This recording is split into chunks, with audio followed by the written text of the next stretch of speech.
कर्नाटक राज्य नर्सिंग परिषद के रजिस्ट्रार के खिलाफ कथित यौन उत्पीड़न का एक गंभीर मामला दर्ज किया गया। यह मामला उसी कार्यालय में कार्यरत एक महिला कर्मचारी की शिकायत के बाद सामने आया। शिकायत के अनुसार यह घटना बेंगलुरु के गांधीनगर स्थित नर्सिंग काउंसिल कार्यालय में घटी। रजिस्ट्रार मल्लू नामक आरोपी के खिलाफ कार्यालय परिसर के अंदर एक महिला कर्मचारी के साथ कथित तौर पर छेड़छाड़ करने का मामला दर्ज किया गया।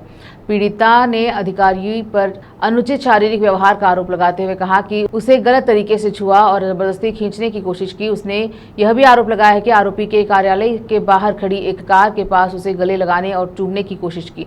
शिकायत में यह भी उल्लेख किया गया है कि आरोपी ने कथित तौर पर पीड़िता को कार की ओर घसीटने और उसकी इच्छा के विरुद्ध उसे जबरदस्ती अंदर बिठाने का प्रयास किया। बताया जा रहा है कि इस घटना से पीड़िता को गंभीर मानसिक पीड़ा हुई, जिसके बाद उसने पुलिस से संपर्क किया।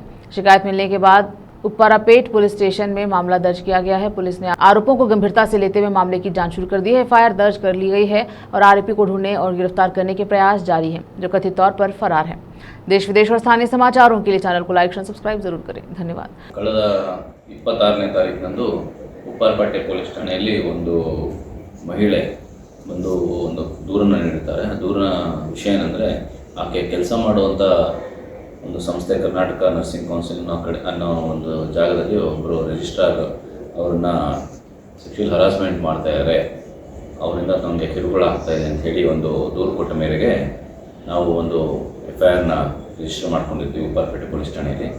ನಂತರ ಆರೋಪಿನ ನೋಟಿಸ್ ಕೊಟ್ಟು ಅವರು ರೆಸ್ಪಾಂಡ್ ಮಾಡದೇ ಇದ್ದಾಗ ನಿನ್ನೆ ದಿನ ಅವರನ್ನು ವಶಕ್ಕೆ ಪಡೆದು ನ್ಯಾಯಾಲಯದ ಮುಂದೆ ಹಾಜರುಪಡಿಸಿ ಅವರಿಗೆ ಈಗ ನ್ಯಾಯಾಂಗ ಬಂಧನಕ್ಕೆ ಒಳಪಡಿಸಿದ್ದೇವೆ. ತನಿಖೆ ಇನ್ನೂ ಮುಂದುವರೆದಿದೆ. ಹೆಚ್ಚಿನ ವಿವರ ತನಿಖೆ ಮುಂದುವರೆದಿದೆ. ಅಲ್ಲೇ ಕೆಲಸ ಮಾಡ್ತಾ ಇದ್ದಾರಾ ಏನು? ಹೌದು, ಅಂದರೆ ಯಾವುದೇ ಕಚೇರಿಯಲ್ಲಿ ಕೆಲಸ ಮಾಡ್ತಾ ಇದ್ದಂಥ ಮಹಿಳೆನೇ ಈ ಕೇಸಲ್ಲಿ ಕಂಪ್ಲೇಂಟ್ ಕೊಟ್ಟಿರೋದು. ಇವ್ರು ಏನಾಗಿದ್ದಾರೆ ಸರ್ ಅಕ್ಯೂಸ್ಡ್ ನಮ್ಮ ಏನು ಕರ್ನಾಟಕ ನರ್ಸಿಂಗ್ ಕೌನ್ಸಿಲ್ ಅಂತಿದೆ, ಅಲ್ಲಿ ರಿಜಿಸ್ಟ್ರಾರ್ ಆಗಿ ಕೆಲಸ ಮಾಡ್ತಾ ಇದ್ದಾರೆ.